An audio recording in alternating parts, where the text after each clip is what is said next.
Hi there everyone, hope you're all well. Welcome back to a video on the YouTube channel. This video is going to be breaking down how I took a 1 to 20 gold trade when price was breaking all-time highs at the time. Now, disclaimer, I want to say that my first target was not a 1 to 20. There is no specific reason why my final kind of take profit was there. I'm going to break down the reason why I got into the trade, what my first take profits were, and then my reasoning for closing, the trade eventually at 1 to 20. So you can see the execution labels are on the screen. This blue arrow here shows that I did buy the market.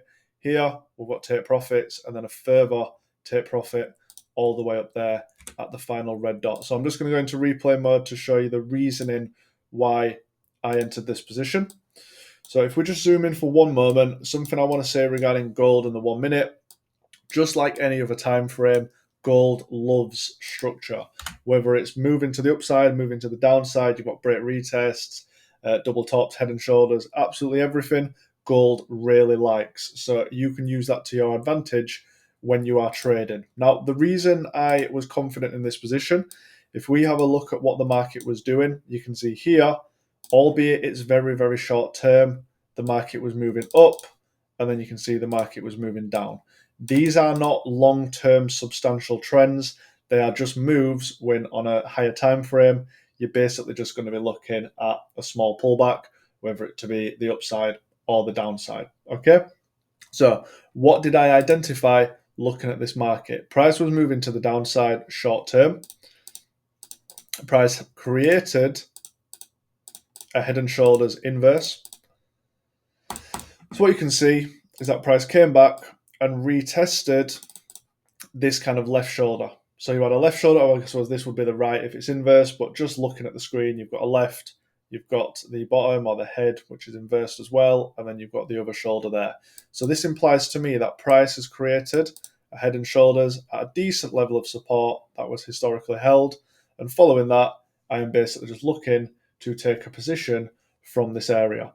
Now, what I like to do when I'm looking at the market on the lower time frames on gold is basically look at my recent structure points. So if I just come back for one candle, you can see that at this moment, my bias on this chart is bullish simply because we've had the shoulder, the head, and the other shoulder. So overall, just looking at this market, I am confident that price potentially is going to move to the upside.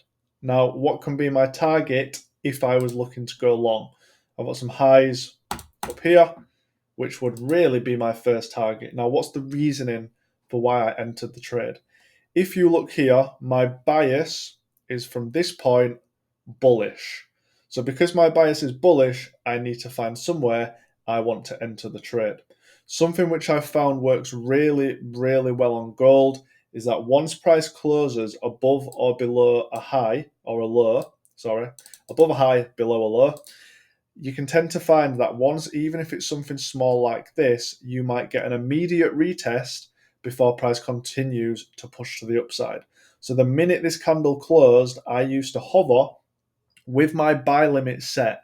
So I'd preset it. I'd basically right click at the area I was looking to buy. I would put a limit order. I'd set my stop loss, set my lot size for the risk.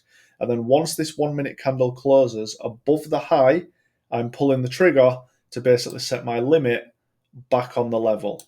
Now, don't get me wrong. In this scenario, price is basically trading at the level, so you could instantly execute. But sometimes the candle might be somewhere up here and price will pull back, come back to the zone, and then push up. So depending on the time of day, before 12 p.m. on gold, I will have a 100 pip stop loss. After 12 p.m. due to the increase in volume, I would have anything from 150 to 200. In this case, I'd have 150, and my first target was up here in and around 3 to 4 hour. Price then triggers me in with this candle, and then basically straight away pushed up to TP. It doesn't always happen like this. I wasn't expecting such a fast TP, but it happens. Okay, you can't predict the market. You can just predict the reason why you want to enter a trade, and then following that, you're going to be able to get into some positions that follow your bias. So if we just play out basically what happened, Price came back, retested the area that was my initial TP, along with these highs here, and then absolutely just continued to push. Now, in this, I don't know if you saw the execution labels before. In this kind of structure, I did drop to the 1 minute and take a short, which lost. Okay? So the reasoning for that is obviously just that the trade didn't work. I wasn't over leveraged on it. I wasn't over risked. I did risk some of the profit that was running on this trade, but I still made sure to leave some on the table for me to ultimately take. What then happened? Price stopped me out for a couple, I say 200 pips, 150 pips in this area. And then what happened is I basically then, once it hit the 20, I just basically took profit. So you can see price pushed up there, and I TP'd in and around this area for a 1 to 20. It was documented on my Instagram when it was taken and everything like that. So the links to that are in the bio. Any questions in relation to this kind of style of trading? The couple of previous videos on gold kind of gone over this as well. But yeah, that's basically what I've been looking at now. The yen and the DXY stuff is continuing to happen. So I am still calling all trades before I take them to the members. So far, we're about 6% up in the group. So, past couple of weeks have been really, really good. Any questions regarding anything trading related, by all means, drop them in the comments or message me on Instagram.